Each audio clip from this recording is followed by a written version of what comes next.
ناظرین، آپ کو معلوم ہے بخیل کسے کہا جاتا ہے؟ ہم اور آپ تو بخیل اسی کو کہتے ہیں کہ اگر ہم کسی کے یہاں گئے اور اس نے ہمیں چائے پانی کو نہ پوچھا تو ہم یہ کہتے ہیں کہ بھائی یہ آدمی بہت ہی بڑا بخیل ہے، جبکہ نبی کریم صلی اللہ علیہ وسلم نے ارشاد فرمایا کہ مومن کے بخیل ہونے کے لیے بس اتنا کافی ہے کہ اس کے سامنے میرا ذکر ہو اور وہ میرے اوپر درود نہ بھیجے۔ ایک دفعہ نبی کریم صلی اللہ علیہ وسلم مسجد نبوی میں جمعہ کے دن خطبہ کے لیے ممبر پہ تشریف لے جا رہے تھے۔ پہلے سیڑھی کے اوپر جب آپ نے قدم رکھا تو فرمایا آمین، دوسری سیڑھی پہ قدم رکھا فرمایا آمین، اور جب تیسری سیڑھی پہ قدم رکھا تو فرمایا آمین۔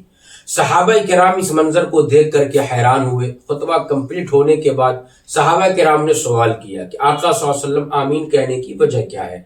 تو نبی کریم صلی اللہ علیہ وسلم نے ارشاد فرمایا کہ جب میں سیڑھی پہ چڑھ رہا تھا ممبر کے اوپر تو حضرت جبرائیل علیہ السلام آیا، انہوں نے 3 بد دعائیں کی اور مجھے اس بد دعا پہ آمین کہنے کو کہا۔ اس میں سے تیسری بد دعا یہ تھی کہ ہلاک و برباد ہو جائے وہ لوگ جن کے سامنے آپ کا ذکر آئے اور وہ آپ کے اوپر درود نہ بھیجے، تو میں نے کہا آمین۔ تو میرے دوستو، نبی کریم صلی اللہ علیہ وسلم کے اوپر درود نہ بھیجنے سے نبی کریم صلی اللہ علیہ وسلم بھی خفا ہوتے ہیں اور اللہ تبارک و تعالیٰ بھی خفا ہو جاتے ہیں۔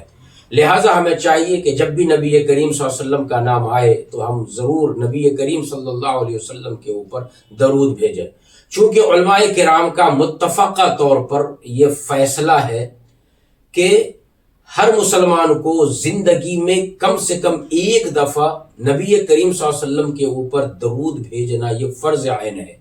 جس طریقہ پر نماز فرض ہے، روزہ فرض ہے، زکوٰۃ اور حج فرض ہے، اسی طریقہ پر زندگی میں ایک دفعہ درود شریف کا پڑھنا یہ فرض ہے۔ ہاں، البتہ اگر کسی محفل کے اندر بار بار نبی کریم صلی اللہ علیہ وسلم کا نام ہم لے رہے ہیں یا ہم سن رہے ہیں تو اس محفل کے اندر ایک دفعہ نبی کریم صلی اللہ علیہ وسلم کے اوپر درود کا پڑھنا اور بھیجنا یہ واجب ہے۔ اگر ہم ہر دفعہ بھیجیں تو یہ بڑی اچھی بات ہے۔ لہٰذا ہمیں چاہیے کہ جب بھی نبی کریم صلی اللہ علیہ وسلم کا نام آئے تو ہم درود ابراہیم پڑھنے کی کوشش کریں۔